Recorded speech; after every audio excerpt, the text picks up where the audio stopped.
Kamusta mga idol? PBA update muna tayo.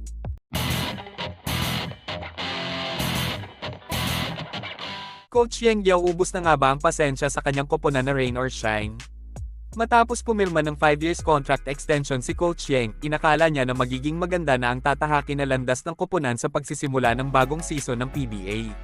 Dahil nga sa magandang performance na pinakita ng rain or shine nung nakaraang PBA on tour, madami ang nagsasabi na magiging solid contender na ang koponan, lalo na nga nung nakuha nila ang dalawang prized rookie sa nakaraang PBA draft na si Luis Villegas at Keith Dato.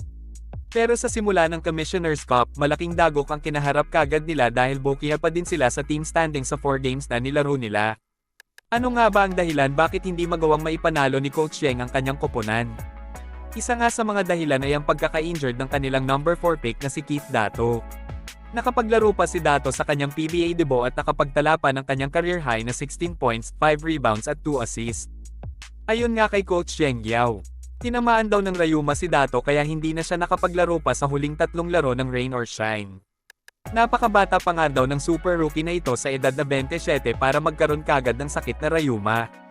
Ang nakakatakot lang dito, baka kung kailan eliminated na ang rain or shine tsaka lang makakabalik ang rookie nila na si Keith Dato mga idol. Wala naman kasing update si Coach Yang sa possible comeback ni Dato sa lineup kaya paniguradong masakit na ang ulo niya sa rookie na ito. Samantala, muntik nang matalo ng ROS ang powerhouse team na Barangay Ginebra sa kanilang bakbakan kahapon, kung hindi lang dahil sa maling desisyon na ginawa ng kanilang captain ball na si Gabe Norwood. Worst play ever na nga ata ang ginawang error na yon ni Norwood sa kanyang basketball career sa PBA. Isa pa naman si Norwood sa magbibigay sana ng inspirasyon sa ROS para manalo. Pero mukhang ito na nga ata ang panahon para mag-retired si Norwood sa PBA. Si Norwood at James Yap ang dalawang veteranong player ng rain or shine na hindi na natin makikita sa susunod na season ng PBA.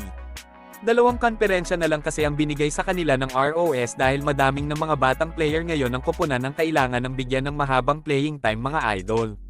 Sa iba pang balita, mukhang bibigyan ng PBA ng mabigat na parusa ang team manager ng Northport Batang Pier na si Pido Herencio.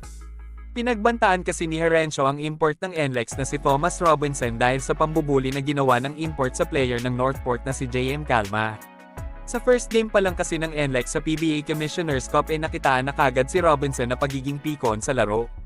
Mahilig din kasi itong makipag-trash talk sa laro kaya hindi na bago ang pangyayaring ito. Sinabi naman ni Herencio na hihingi na siya ng sorry sa NLEX import pero hindi nangangahulugan na hindi na siya pagmumultahin pa ng PBA. Mabigat din kasi ang banta na sinabi ni Herencio na kung tutuusin pwede pa siyang makasuhan sa kanyang sinabi. Ayon naman sa Northport, dala lang daw ito ng init ng ulo. At kahit si Thomas Robinson ay naiintindihan din ng pinagdadaanan ni Herencio.